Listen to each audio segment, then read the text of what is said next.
যথাবিহিত সম্মান পূর্বক একটি প্রশ্ন।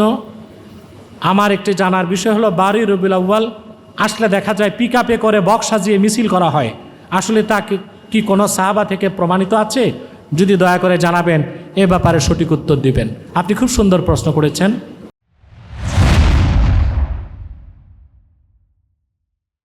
মাসলাক নিয়ে দ্বন্দ্ব কখনো করবেন না।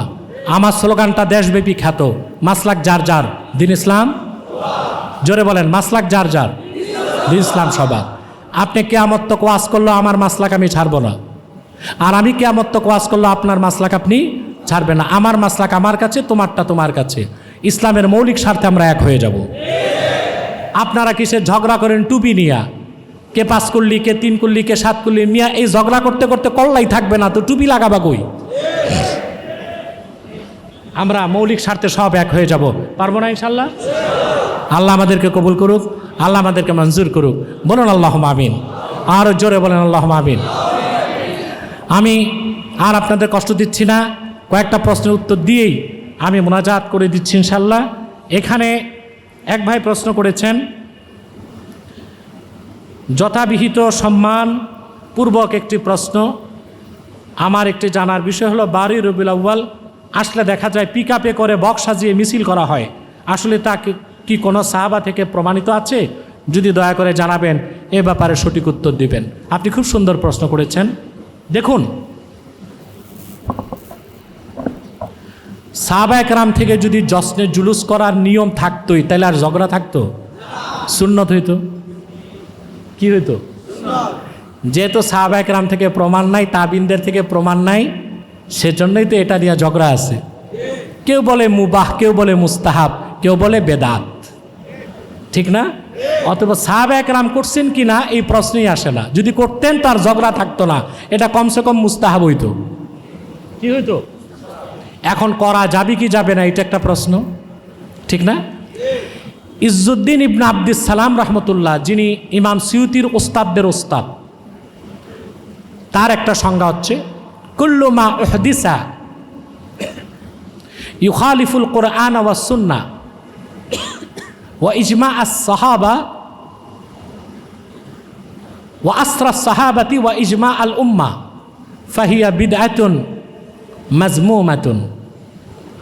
যদি নবাবিষ্কৃত কোনো কাজ কোরআনের বিপক্ষে যায়, হাদিসের বিপক্ষে যায়, সাহাবায়ে কেরামের আমলের বিপক্ষে যায়, ইজমাই উম্মতের বিপক্ষে যায়, সেটা বেদাতে সাইয়্যা। বিপক্ষে যাবে তখন যখন নিষেধ পাওয়া যাবে। কি পাওয়া যাবে? এখন সাহাবায়ে কেরাম র্যালি করেন নাই, করা যাবে না, নিষেধও করেন নাই, বিষয়টা এরকম না? 2 নাম্বার বেদাতে সাইয়্যা কোনটা? কুল্লু মা উহদিসা। বেদাতে হাসানা কোনটা?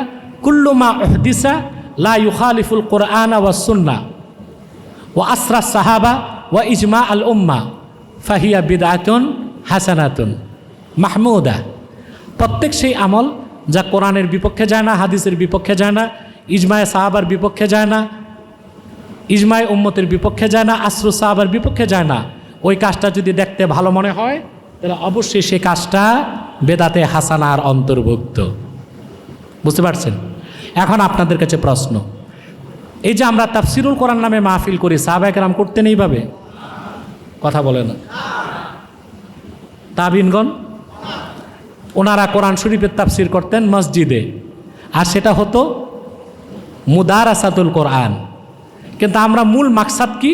কোরআনের প্রচার করা। এই জন্য আমরা তাফসির মাহফিল করি না, এটা তো বেদাতে হাসানার অন্তর্ভুক্ত। সাহাবায়ে কেরাম কি সিরাতুন নবী সাল্লাল্লাহু আলাইহি ওয়াসাল্লাম ব্যানারে কোনো মাহফিল করেছেন? আমরা কেন করি? আল্লাহর হাবিবের আজমতের কথা, সিরাতের কথা আলোচনা করার জন্য। এটাও বেদাতে হাসানার অন্তর্ভুক্ত। ঠিক সেভাবে যদি কেউ শরীয়তের গণ্ডির মধ্যে থেকে ঈদে মিলাদুন নবী সাল্লাল্লাহু আলাইহি ওয়াসাল্লামের স্মরণে 1500 বছর পরে কোনো নাজায়েজ কাজ, হারাম কাজ না করে, গান বাদ্য ঢোল ডক্কর না পিটিয়ে যদি শুধু নাচ শরীফ পরে আর র্যালি করে, তাতে কোনো সমস্যা নেই। তবে আমাদের দেশে একটা বেদাতি কাজ পীরেরা করে। দেখা যায় যিনি পীর সাহেব সভাপতিত্ব করে, ওনারে ফুল দিয়া সাজায়, তারপর পীর সাহেব ট্রাকের উপর দাঁড়ায়। কেন বেটা পীর সাহেব? আল্লাহর হাবিবের মিলাদের স্মরণে জুলুস হচ্ছে, তুমি ফুল দিয়া ট্রাকে উঠছো কেন? তুমি কত বড় বেয়াদব! নামো! জনগণ যেভাবে হাঁটে সেইভাবে তুমিও হাঁটো, তাহলে ঠিক আছে। কিন্তু পীরের যে ফুল দিয়া সাজায় যেটা করে, এটা একটা গর্হিত অপরাধ। যাক, বুঝছেন তো বাবু?